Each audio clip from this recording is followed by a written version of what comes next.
William. An American army is fighting for you. 1941, a date which will live. Note that the first atomic bomb was dropped on Hiroshima. These forces met their mark. We have declared the war in Vietnam. But we don't plan to surrender either. We are going to win. Proportions and would lead to World War III. Allied air forces began an attack on military targets. Decide that in the 21st century that America... March 5th, 2052, the United States has officially closed. The United States will go ahead with a national The new plague virus. Disaster.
War never changes.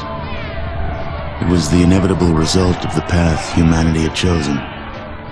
Everyone who entered into the conflict expected victory. Everyone was optimistic. But as the hostilities escalated, optimism faded, and society began to collapse. The great vaults were built to house the wealthy, the powerful, the influential, and those deemed necessary to their survival. Inside, resources and technology were stockpiled, a final defense against the coming Holocaust. With the past behind them and the present destroyed, they looked to the future.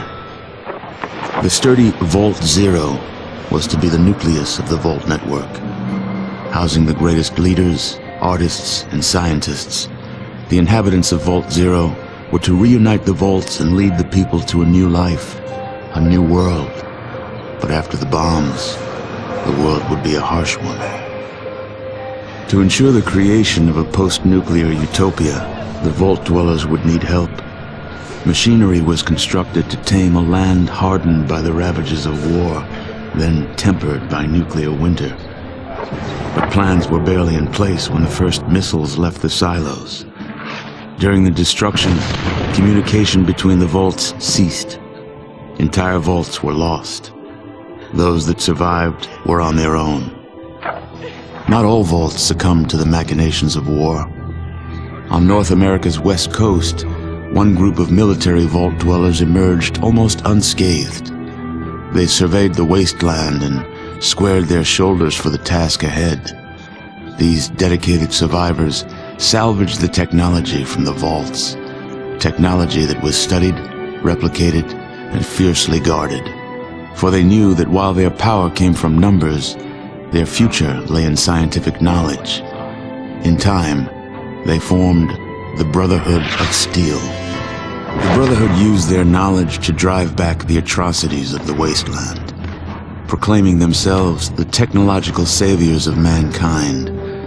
They scoured the land in search of more technology, raiding mutant camps, bandit towns, and the broken remains of other vaults.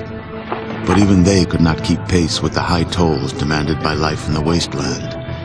The Brotherhood found themselves at odds with their need for new blood versus their code of technological secrecy. The debate was lengthy. Finally, the elders ruled against sharing the technology with outsiders, convinced that they would endure as they had before. Further discussion was discouraged, and the elders ordered the minority on a mission across the wastes. Super mutants, the foot soldiers of a conquered army, had been forced into a retreat across the mountainous barrier to the east. The Brotherhood constructed airships and dispatched the minority to track down and assess the extent of the remaining super mutant threat. But disaster struck while crossing the Great Mountains. A great storm gripped the main airship and flung it far from its course. The mighty ship was badly damaged.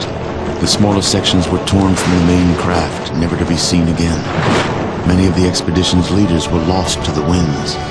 The fraction of the crew that still survived struggled to keep their ship aloft before finally crashing on the outskirts of a once thriving metropolis, a city once called Chicago.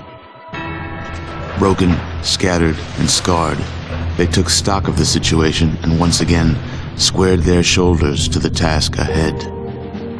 The Brotherhood had much to offer the surrounding villages. They traded advanced medicines in exchange for food and labor. They traded protection from bandits in exchange for new recruits. In time, their ranks began to swell. Separated by distance and ideology from the main Brotherhood forces, the minority was free to forge a new Brotherhood of Steel, one that reflected the ideals they had strived for all along. However, one's future in the wasteland is never certain, for an old power has awakened, also bent on making this land its own. Life in the Brotherhood is about to change.